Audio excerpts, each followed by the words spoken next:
Hello दोस्तों, स्वागत है आपका तर्क क्लासेस में। आज मैं आपके लिए जनरल साइंस के टॉप 20 क्वेश्चंस लेके आई हूँ। ये टॉप 20 क्वेश्चंस वो है जो हमेशा पूछे जाते हैं सभी परीक्षाओं में। आइए दोस्तों, जनरल साइंस के क्वेश्चंस देखते हैं टॉप 20। यहाँ पर पहला क्वेश्चन दिया गया है, मानव रक्त के पीएच का लगभग मान क्या है? 7.4, 8.1, 6.7, 7.9। तो इसका करेक्ट आंसर हो जाएगा 7.4। यहाँ पर आपसे सेकंड क्वेश्चन ये पूछ सकता है कि पीएच किसको कहा जाता है। तो आपको यहाँ पर बता दें कि जो शरीर में हाइड्रोजन आयन की सांद्रता होती है ना, उसी को ही पीएच कहा जाता है। क्वेश्चन नंबर सेकंड दिया गया है, कास्टिक सोडा का रासायनिक नाम क्या है? Sodium thiosulphate, sodium carbonate, sodium chloride, sodium hydroxide. तो इसका आंसर हो जाएगा सोडियम हाइड्रोक्साइड। सोडियम हाइड्रोक्साइड है ना, इसको किस तरीके से लिखेंगे? यदि इसका रासायनिक सूत्र लिखेंगे तो NaOH। तो ये भी आपको ध्यान रखना है कि इसका रासायनिक सूत्र NaOH होता है, सोडियम हाइड्रोक्साइड। आपको यहाँ पर बता दें कि जो ये सोडियम हाइड्रोक्साइड होता है ना, ये भी काफ़ी ज़्यादा प्रयोग में लिया जाता है। ये किस किस में प्रयोग में लिया जाता है? पेट्रोलियम होता है ना, उनको शुद्ध करने के लिए, साबुन बनाने में भी सोडियम हाइड्रोक्साइड का प्रयोग किया जाता है। ये भी आपको ध्यान रखना है। हो सकता है आपसे सेकंड क्वेश्चन ये पूछ लें, इनमें से साबुन बनाने में प्रयोग किया जाता है। तो इसका आंसर हो जाएगा सोडियम हाइड्रोक्साइड। सूती कपड़े होते हैं ना, उसमें चमक आती है ना, वो इसी की वजह से आती है, सोडियम हाइड्रोक्साइड की वजह से। तो ये भी आपको ध्यान रखना है। क्वेश्चन नंबर थर्ड दिया गया है, निम्नलिखित में से किस खाद्य पदार्थ में आयरन प्रचुर मात्रा में पाया जाता है? चावल, मक्खन, गुड़, दूध। तो इसका आंसर हो जाएगा, आपको यहाँ पर बता दें जो ये आयरन होता है ना, इसको खाने के फायदे क्या क्या हो जाएंगे? इससे खाने से ही हो जाएगा, जो त्वचा होती है ना, वो भी काफ़ी ज़्यादा ग्लो करेगी और बालों को भी अच्छा रखेगा, और थकान होती है ना, कमजोरी, वीकनेस, उसको भी ये सही रखने में मदद करता है। तो ये आपको ज़रूर खाना चाहिए गुड़। आपको यहाँ पर दूसरी बात ये बता दें कि आयरन की कमी से क्या क्या हो सकता है। तो आयरन की कमी से क्या हो जाएगा? सांस लेने में तकलीफ हो जाएगी, कमजोरी हो जाएगी, सिर दर्द हो जाएगा, चक्कर आने लग जाएंगे। तो ये भी आपको ध्यान रखना है। यहाँ पर क्वेश्चन फोर्थ दिया गया है, ध्वनि की वह निम्नतम आवृत्ति क्या है जो मनुष्य द्वारा सुनी जा सकती है? 50 हर्ट्ज, 10 हर्ट्ज, 500 हर्ट्ज, 20 हर्ट्ज। तो इसका आंसर हो जाएगा 20 हर्ट्ज। आपको यहाँ पर बता दें कि हमारा जो ये कान होता है ना, वो 20 हर्ट्ज से कम की आवृत्ति को सुन नहीं पाता है। क्वेश्चन 5 दिया गया है, पादप एक वृद्धि भाग नहीं है, नहीं पूछ रहा है आपसे। फल, पत्ती, तना, जड़। तो इसका आंसर हो जाएगा फल। क्वेश्चन नंबर 6 दिया गया है, अम्लीय वर्षा का पीएच मान कम से कम होता है। ये क्वेश्चन बहुत इंपॉर्टेंट है, तो इसके स्टार लगा लेंगे। वेरी वेरी इंपॉर्टेंट क्वेश्चन, और कई बार रिपीट हुआ है ये वाला क्वेश्चन। इसके ऑप्शन है 5.6, 6.6, 8.6, 7.6। तो इसका आंसर हो जाएगा 5.6। आपको यहाँ पर बता दें कि जो ये अम्लीय वर्षा का पीएच होता है ना, ये या तो 5.6 हो जाएगा या इससे कम हो जाएगा। तो ये चीज़ भी आपको ध्यान रखनी है, बहुत इंपॉर्टेंट क्वेश्चन है, कई बार एग्जामों में रिपीट हुआ है, तो इसको अच्छे से याद कर लेना। क्वेश्चन नंबर 7 दिया गया है, किस कोशिकांग को कोशिका की आत्महत्या की थैली के रूप में जाना जाता है? ऑप्शन है केंद्रक, माइटोकॉन्ड्रिया, सेंट्रोसोम, लाइसोसोम। तो इसका आंसर हो जाएगा लाइसोसोम। आपको यहाँ पर बता देते हैं, जो ये लाइसोसोम होता है ना, लाइसोसोम को कोशिका की आत्महत्या की थैली कहा जाता है। इसको क्यों कहा जाता है? क्योंकि इसके अंदर हाइड्रोक्लोरिक एंजाइम पाए जाते हैं। अब आपसे सेकंड क्वेश्चन ये पूछ सकता है कि जो ये लाइसोसोम होता है ना, इसका पीएच कितना होता है? तो इसका पीएच हो जाएगा 4.5 से 5। अम्लीय होता है, लेकिन ये भी आपको ध्यान रखना है। हो सकता है आपसे क्वेश्चन ये भी पूछ लें। क्वेश्चन नंबर 8 दिया गया है, नीला थोथा का रासायनिक नाम क्या है? ये भी बहुत इंपॉर्टेंट है, केमिस्ट्री का क्वेश्चन है, ये काफ़ी ज़्यादा पूछा गया क्वेश्चन है। Copper sulphate, aluminium, argon, potassium nitrate. तो इसका आंसर हो जाएगा कॉपर सल्फेट। आपको यहाँ पर ये बता दें कि इसका रासायनिक सूत्र होता है ना, वो क्या होता है? तो इसका रासायनिक सूत्र हो जाएगा C4SO4 5H2O। ये हो जाएगा इसका रासायनिक सूत्र, और इसे क्यूप्रिक सल्फेट भी कहते हैं। ये चीज़ भी आपको ध्यान रखनी है कि क्यूप्रिक सल्फेट किसे कहते हैं। ये क्वेश्चन भी आपसे पूछ सकता है।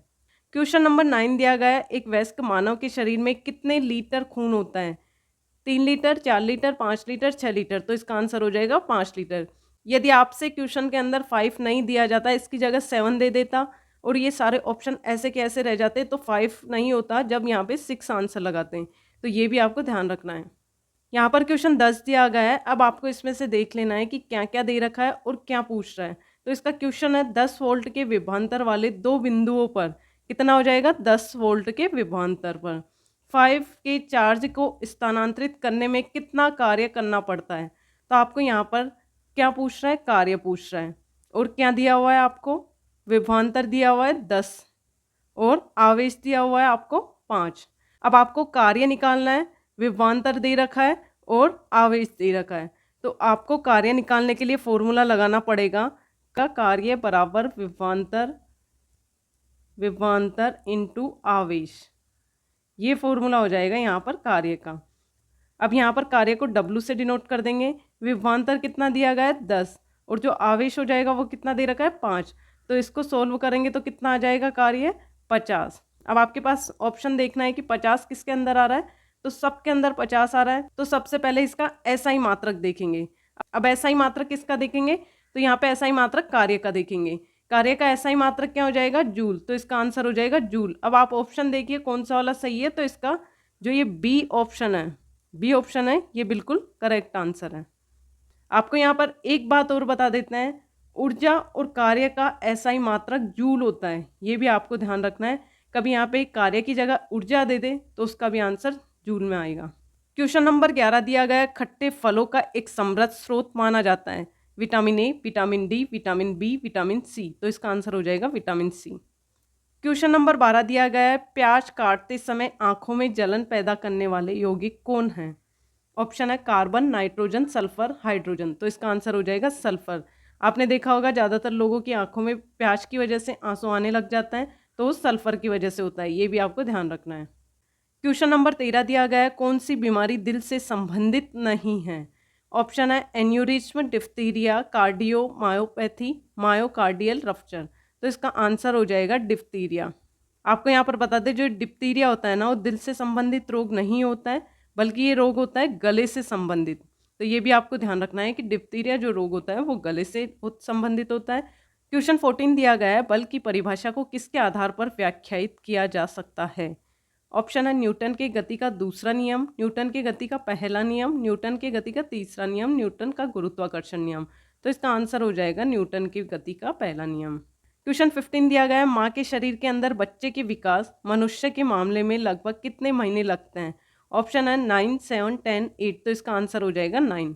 आपको यहाँ पर एक चीज़ बता दें कि जो ये बच्चे होते हैं ना, इनके विकास के लिए उपयुक्त समय होता है 9 माह, किंतु कुछ अपवादिक परिस्थितियों में यह समयावधि घट भी सकती है, बढ़ भी सकती है।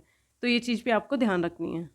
क्वेश्चन नंबर 16 दिया गया है, किसी तत्व की संयोजकता शक्ति क्षमता क्या कहलाती है। ऑप्शन है परमाणुकता, सामान्यता, अणुभारता, संयोजकता। तो इसका आंसर हो जाएगा संयोजकता। क्वेश्चन नंबर 17 दिया गया है, 5 किंगडम क्लासिफिकेशन में निम्न में से कौन सा समूह शामिल नहीं है। आपको यहाँ पर बता दें, जो 5 किंगडम दिया था ना, वो दिया था RH वीहटेकर ने। अब 5 किंगडम के अंदर कौन कौन से वो आ जाएंगे, Monera, protista, fungi, Plantae, anaemia. ये 5 प्रकार के किंगडम आते हैं इसके अंदर। तो आपको इनमें से ऑप्शन चुनना है कि इनमें से कौन सा वाला गलत दिया गया है। तो इसका सही आंसर हो जाएगा प्रोटोजोआ। क्वेश्चन नंबर 18 दिया गया है, कार्य तभी हो सकता है जब उसके अंदर क्या होगा। ऑप्शन दिया गया है ऊर्जा, बल, संवेग, शक्ति। तो इसका आंसर हो जाएगा ऊर्जा। क्वेश्चन 19 दिया गया है, HIV का इलाज नहीं होने पर हो सकता है हेपेटाइटिस, कैंसर, प्लेग, एड्स। तो इसका आंसर हो जाएगा एड्स। आपको बता दें कि HIV की फुल फॉर्म हो जाएगी ह्यूमन इम्यूनो डिफिशियंसी वायरस। आपको यहाँ पर एक क्वेश्चन और बता दें जो कई बार परीक्षाओं में पूछा गया है। उसका क्वेश्चन ये बनता है कि HIV एक प्रकार का वायरस है, कौन सा वायरस है। तो इसका आंसर हो जाएगा रेट्रोवायरस।